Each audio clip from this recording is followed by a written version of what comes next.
সমুদ্রের নীল জলরাশি যতটা শান্ত, তার গভীরে লুকিয়ে থাকা রহস্যগুলো ঠিক ততটাই রোমাঞ্চকর।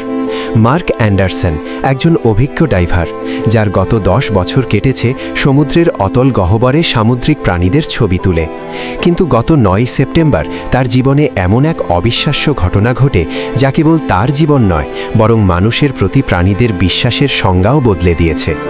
ব্রিটিশ কলম্বিয়া উপকূল থেকে 200 মাইল দূরে 12 ডিগ্রি সেলসিয়াসে হাড় কাঁপানো ঠান্ডায় মার্ক যখন ডাইভিং করছিলেন, তিনি জানতেন না আজ তাকে প্রকৃতির এক অদ্ভুত পরীক্ষার মুখোমুখি হতে হবে।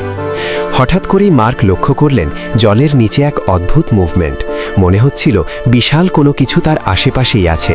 ঠিক তখনই সামনে ভেসে এলো 4 মিটার লম্বা এক হামব্যাক তিমির বাচ্চা। কিন্তু তার আচরণ ছিল অন্যরকম। ভয় পাওয়ার বদলে বাচ্চাটি মার্কের চারপাশে ঘুরতে শুরু করলো, যেন সে মার্ককে কিছু বলতে চাইছে। তিমিদের আচরণে এমন ব্যাকুলতা সচরাচর দেখা যায় না। মার্ক লক্ষ্য করলেন বাচ্চাটি বারবার তাকে একটি নির্দিষ্ট দিকে নিয়ে যাওয়ার চেষ্টা করছে। ভয় আর কৌতূহল এই দুইয়ের দোলাচলে মার্ক সিদ্ধান্ত নিলেন তিনি বাচ্চাটিকে অনুসরণ করবেন। জীবনের ঝুঁকি থাকলেও বাচ্চা তিমির চোখের সেই আকুতি তিনি উপেক্ষা করতে পারলেন না। প্রায় 20 মিটার গভীরে নামার পর মার্ক যা দেখলেন তাতে তার রক্ত হিম হয়ে গেল।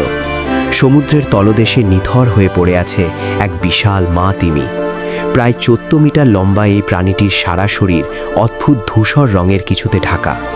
কাছে গিয়ে মার্ক বুঝতে পারলেন এগুলো আসলে বার্নাকাল, এক ধরনের সামুদ্রিক পরজীবী। হাজার হাজার বার্নাকেল তিমির শরীরকে এমনভাবে জাকিয়ে ধরেছে যে সে নড়াচড়ার ক্ষমতা হারিয়ে ফেলেছে। কেবল তার চোখ দুটো নড়ছিল, সেই চোখে ছিল প্রচণ্ড যন্ত্রণা। দৃষ্টিটি দেখে মার্কের মনে হলো ঠিক যেন একজন সন্তান তার অসুস্থ মায়ের চিকিৎসার জন্য কোনো ডাক্তারকে ডেকে নিয়ে এসেছে। আর সেই মুহূর্তে মার্কই ছিলেন সেই ডাক্তার। মার্ক একাই নিজের ছোট ছুরি দিয়ে বার্নাকেল সরানোর চেষ্টা করলেন, কিন্তু এই বিশাল কলোনি পরিষ্কার করা একজনের পক্ষে অসম্ভব ছিল। দ্রুত উপরে উঠে তিনি কোস্টাল মেরিন রেস্কিউ টিমের সাথে যোগাযোগ করেন। 1 ঘন্টার মধ্যেই বিশেষজ্ঞ দল, চিকিৎসক এবং উন্নত সরঞ্জাম নিয়ে সেখানে পৌঁছে যায়।